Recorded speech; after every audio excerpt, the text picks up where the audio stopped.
Hello, I'm Idalina and this is Ida Does Tarot. Welcome to another pick a card reading. Today's reading is all about the ego. For so many religions and spiritual practices, the ego is a really crucial part of the understanding of the self. So today we're going to try to meet your ego, we're going to try to understand more of it, and let spirit guide the rest of the reading. I have some music playing on in the background, and I have 3 different options for you today. The first is this selenite. The second is this howlite. And the third is this emerald. Just pick any of those 3 and I'll see you in your reading. Hi group number 1, if you picked the selenite, this reading is for you. We're going to try to meet your ego today and understand it and really learn everything that we can from this part of yourself. I'm going to be live shuffling and using the This My Heart Tarot for your reading. But yeah, that's all I needed to say before we started. Oh, and I have music going on in the background. If there's anything that pops out, I will surely talk about it. Let's meet your ego. Who is this person? What it is about this person? Hermit. I see the Hermit.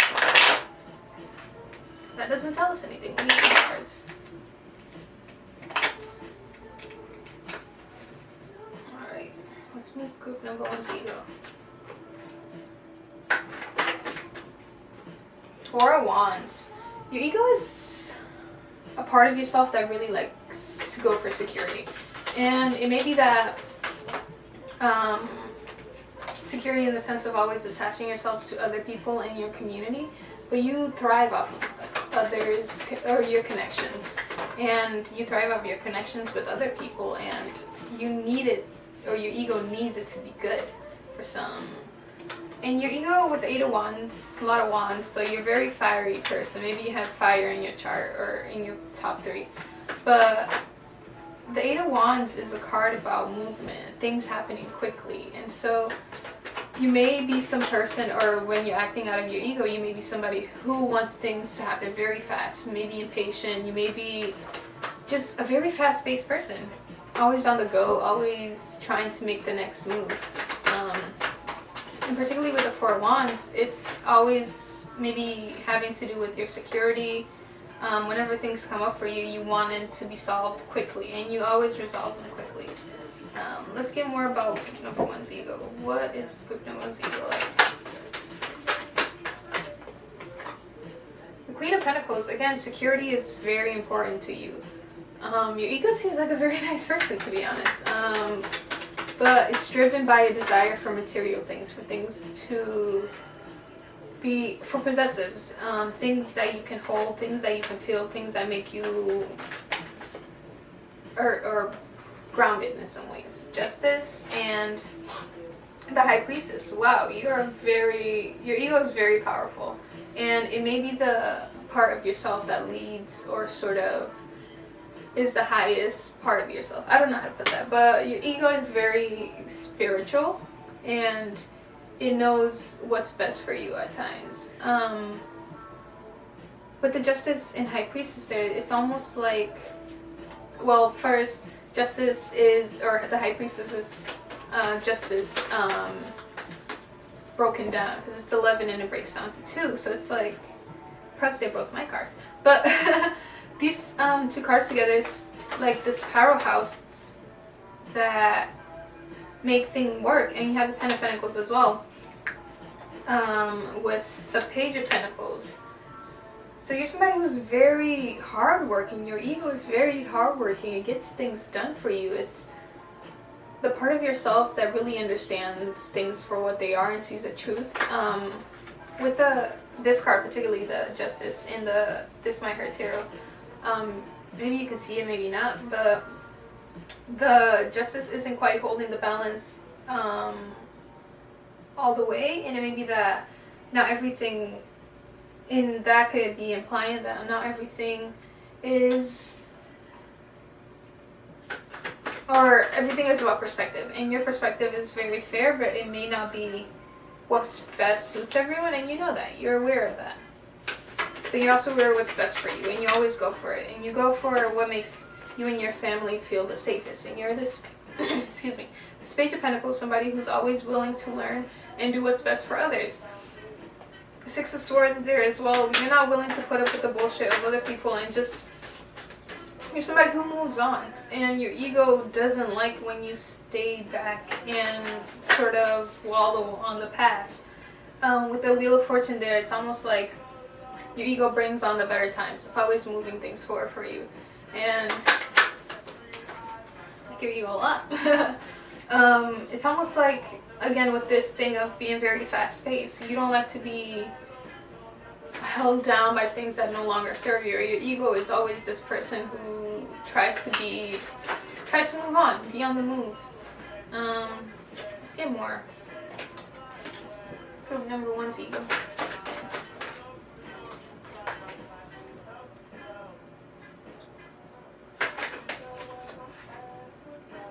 Yeah, the Star in reverse with the Nine of Pentacles. Maybe, I mean, obviously, Nine of Pentacles is all about independence, and you're somebody who relies on yourself a lot. But it could be to the detriment. Maybe it is when you need your help, not you need your help, but when you need help healing, and when you need help with things in life that are more hard, I would say, or harder, the darker sides of life, you don't really ask for help about those things. You think that this journey is one that you're supposed to do all alone, and your ego keeps telling you that everything that you go through, you're supposed to go through alone. But yeah, it's almost like this pride that you have in your ability to do everything, and rightfully so. You can do everything with your mind, if you have your mindset on it, which you very much do. But there's no harm in asking for help, is what the cards are kind of saying. Ace of Cups in reverse with the Seven of Pentacles in reverse. It's almost like those two cards remind me of working against the grain. It's like planting the seeds for things to come into fruition in abundance, but it never quite works. With the Five of Swords in reverse, it may be that you get in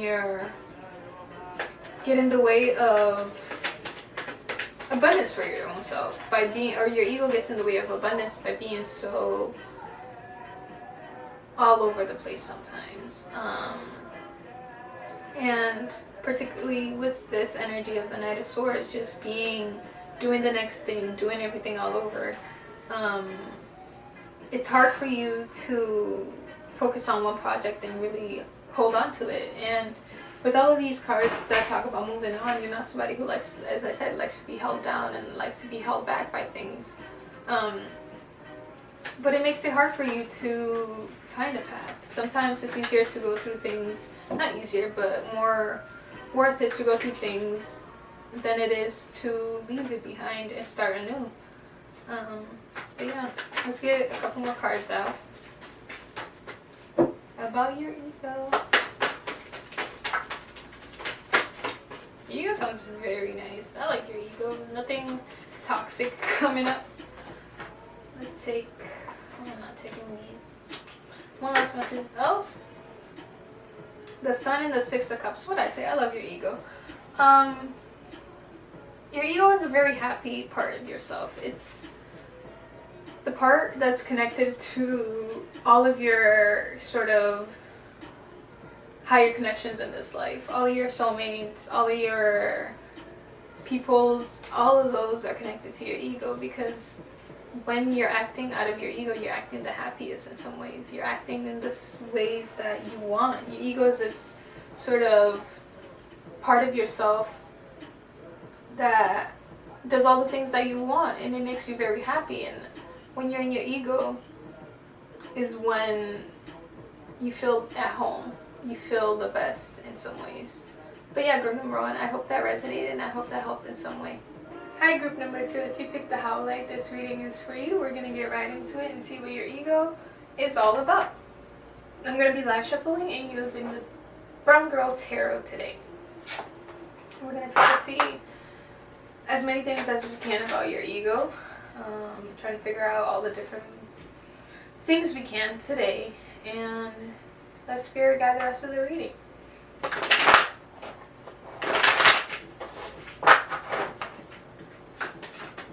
Oh wow. Seven of Cups. Your ego is somebody or a part of yourself that thinks a lot.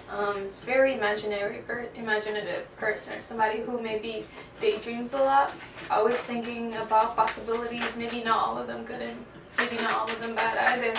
But your ego is a daydreamer. Somebody who always likes escapism, maybe, is what it's coming up to. Next card we had was the King of Pentacles.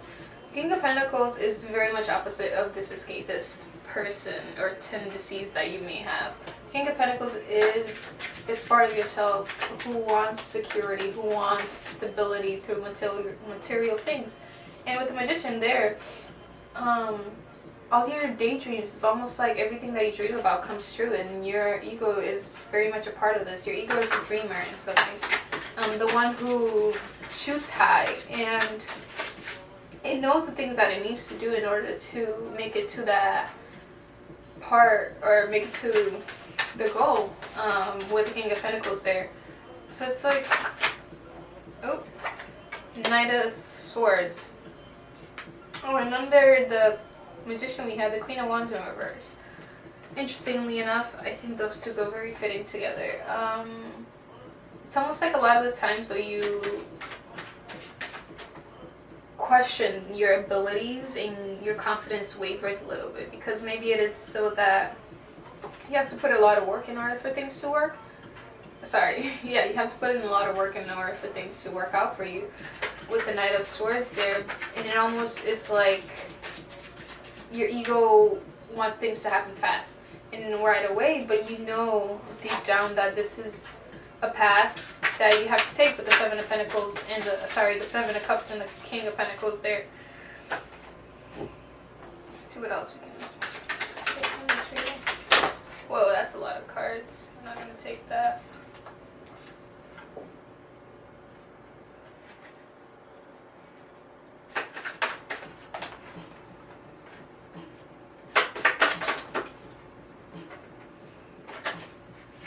What else comes out for number 2, group number 2's ego.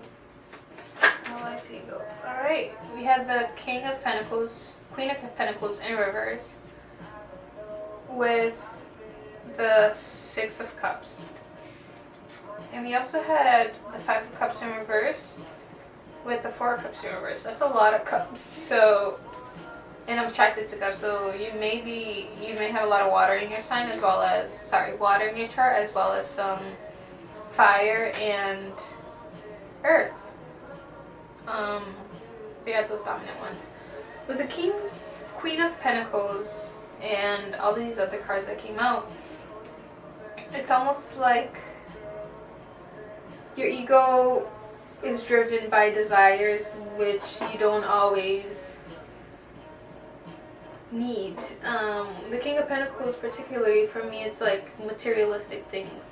And the Queen of Pentacles in reverse there knows that you don't need these things in order to distract yourself.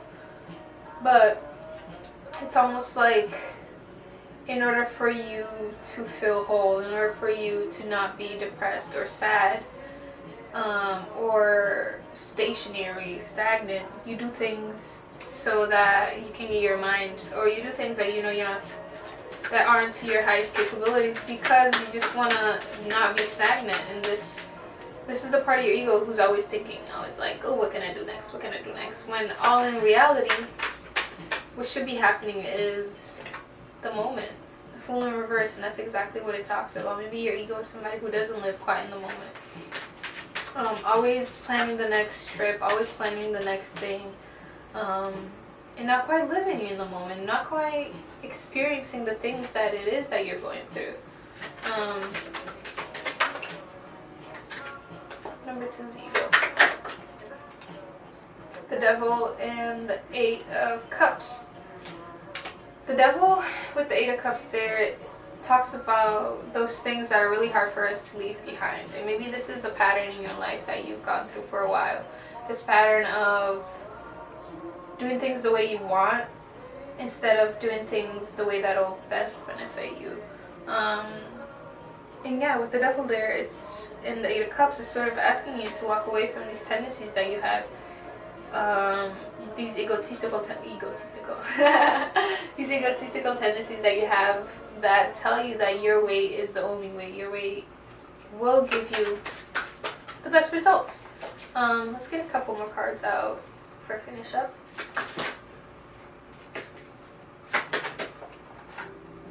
High Priestess in reverse with the 4 or the 7 of Swords. And this may block your psychic a little bit. All of this sort of thinking your path is the only path may block your blessings, and it may be sabotaging your path a little bit, because sometimes the ego doesn't know what's best. And that's the hard truth. And you're somebody who's very in tune with your ego, and you may be so that this is a driving force in your life, kind of. You're always acting out of this space, of this part of yourself, but it may not be with the best results always. But yeah, group number 2, I hope that message resonated somehow, and thank you for listening. Hi, group number 3, if you picked the Emerald, this reading is for you. I'll be using the Light Seer Tarot for this portion of the reading. I'm really just going to try to meet your ego today, see what questions arise as we do the reading, and a spirit guide, whatever else we need to know. I'm going to be live shuffling, and I have some music in the background, just keep me company. And if anything pops out, I'll be sure to talk about it. Your ego, Queen of Cups. Okay, I've been getting a lot of nice messages about people's egos. Which is to say, essentially, that I think people think of the ego as this part of the self that is to be shunned because of sort of the correlations we have with the ego, but I think that's all wrong. I think our ego is the best part of ourselves. Maybe not. But with the Queen of Cups there, I see that your ego is somebody who's very empathetic. You always know the right things to say, the right things to do when people are around you, because you pick up so much energy. Maybe you're a water sign, or you have some water in your chart. Some prominent water signs, moon, sun, rising. But yeah, somebody very in tune, very in touch with yourself and other people, and always knowing where to find the passion in others. And I think how to ignite that passion as well in others, and I think that's very important. These cards do not like to shuffle.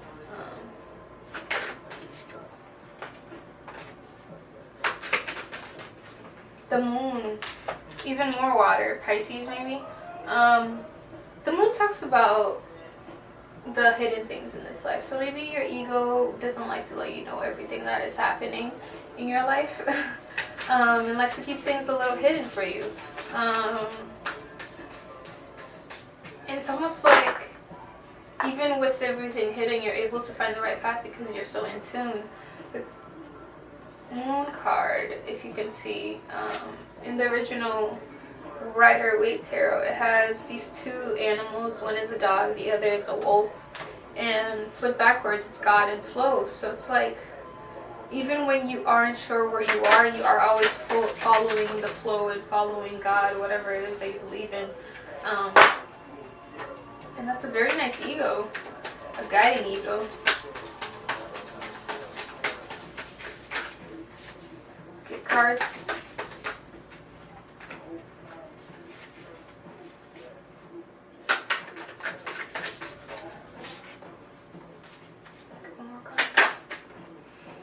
Five of Cups in reverse with the 9 of Pentacles.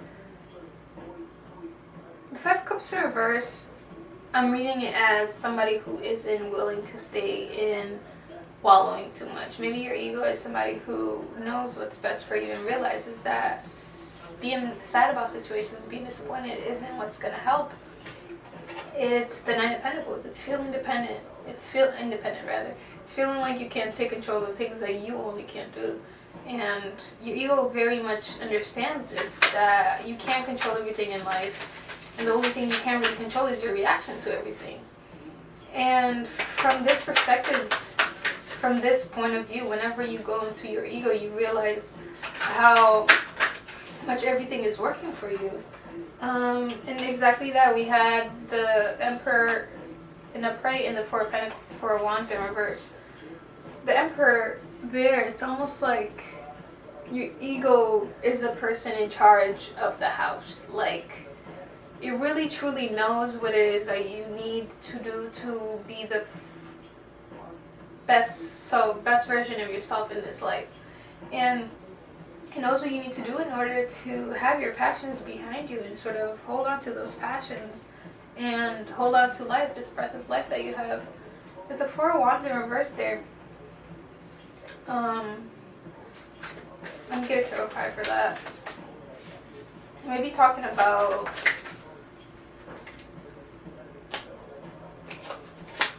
Ace of Pentacles and Page of Pentacles in upright. Oh, Page of Pentacles in upright and Ace of Pentacles in reverse as clarifiers for the Four of Wands. It may be that your energy is so strong that the people are afraid to build with you in some way. They're afraid to step into your boundaries. They're afraid to step into your toes and really take things away from you, away from your command and control.